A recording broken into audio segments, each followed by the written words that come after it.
அழைப்பு சுவிசேஷ நிமித்தம் உங்களை ஆசீர்வதிக்கவும். பரிசுத்த வேதாகமத்தில் ஒரு வார்த்தை உண்டு, அவர் உங்களை விசாரிக்கிறபடினால் அவர் உங்கள் கவலையெல்லாம் அவர் மேல வச்சிருங்க அப்படின்ட்டு. அவர் உங்களை விசாரிக்கிறார். யாருங்க? உங்களுக்கு விசாரிப்பு இல்லை அப்படின்னா, ஒரு குடும்பத்துல யாரும் ஒருத்தரை விசாரிக்கலன்னா அவங்க மனசு ஒரே பாரம் ஆயிடும். யாருமே என்ன விசாரிக்க மாட்டேங்கிறாங்க, எனக்கு வயசாயிடுச்சுன்னு யாரும் விசாரிக்க மாட்டேங்கிறாங்க நினைப்பாங்க. என்ன நான் அனாத மாதிரி இருக்கேன், என்னை யாரும் விசாரிக்க மாட்டேங்கிறாங்க அப்படின்னு சொல்றாங்க.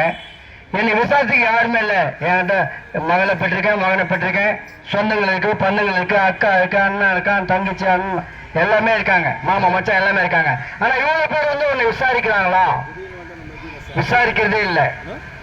ஏசாமி சொல்றாரு, நான் உங்களை விசாரிக்கிறேன் அப்படின்றாரு. 1:5 பைபிள பார்த்தோம்னா 1:5 சொல்றாரு, நான் உங்களை விசாரிக்கிறேன். அவர் உங்களை விசாரிக்கிறதுனா கவலை எல்லாம் அவர் மேல வச்சிரு அப்படின்றாரு. அப்ப அவர் உங்களை விசாரிக்கிறார். வானத்தையும் பூமியும் பூமியில் உள்ள யாவையும் சர்வ சிஸ்டத்தையும் உருவாக்கின படைத்த என் தேவன் சொல்றார், நான் உங்களை விசாரிக்கிறேன், உங்கள் கவலை எல்லாம் என் மேல வச்சிருங்க அப்படின்றாரு. அப்ப அவர் உங்களை விசாரிக்கிறபடினால் உங்கள் கவலை எல்லாம் அவர் மேல வச்சிருங்க, உங்களை விசாரிக்கிறார். அப்ப உலகத்துல விசாரிப்பு இல்லைனாலே, ஒரு குடும்பத்துல ஒரு விசாரிப்பு இல்லைனாலே ஒரு விரிச்சல் வந்துடும். அவர் என்னை கண்டிக்க மாட்டேங்கிறாருப்பா, அவர் என்னை விசாரிக்க மாட்டேங்கிறாரு, அவருக்கு பின்னாடி வந்த பால்ல போறேன், அவர் முன்ன எப்படி இருந்தாரு, இப்ப என்னெல்லாம் பார்க்க மாட்டேங்கிறாரு, என்னை விசாரிக்க மாட்டேங்கிறாரு அப்படின்னு ஒரு இதான் நினைப்பாங்க. ஏன்னா விசாரிக்கிறது இல்லை. அப்படியே விசாரிச்சாலும் மாயமானவர்களை விசாரிப்பு உண்டு. உண்மையா விசாரிக்கிறவங்களும் இருக்காங்க, மாயமானமா விசாரிக்கிறவங்க இருப்பாங்க. ஆனா இயேசு உண்மையை விசாரிக்கிறவர், மாயமான அவர்கிட்ட கிடையாது. உண்மை உள்ளதவன், உண்மை எம்பு உண்டு. அவர் உண்மையுள்ள உங்களை விசாரிக்கிறதுனால உங்களை உயர்த்துகிறவர், உங்களை உயர்த்த ஆயத்தமா இருக்கிறார்.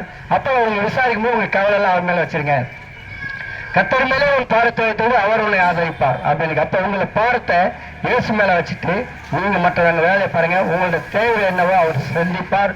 உங்களுக்கு தேவை என்னவோ, என்ன நேரத்தில் என்ன தேவை, ஏற்ற நேரத்தில் என்ன தேவை, உங்களுக்கு என்ன தேவை சந்திக்கப்படும் அப்படின்னு அவரு உங்களை இருதயங்களை ஆராய்ந்து வைத்திருக்கிறார். உங்களுடைய எண்ணங்களை ஆராய்ந்து வைத்திருக்கிறார்.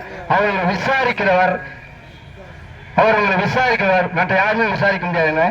விசாரித்தாலும் கொஞ்ச காலம் தான் விசாரிப்பாங்க, அதுக்கு மேலே விட்டுருவாங்க. உன்னை கண்டுக்க மாட்டாங்க. ஆனால் தெய்வம் சொல்றாரு, நான் நரம் வயது முதல் உன்னை ஏந்துவேன், உன்னை தாங்குவேன், உன்னை சுமப்பேன் அப்படிங்கிறாரு. முழுக்க ஆயுஷ் முழுக்க உங்களை விசாரிக்கிறவர். அவர் விசாரித்து உங்களை உயர்த்தி உங்களை ஆசீர்வதிப்பாராமே.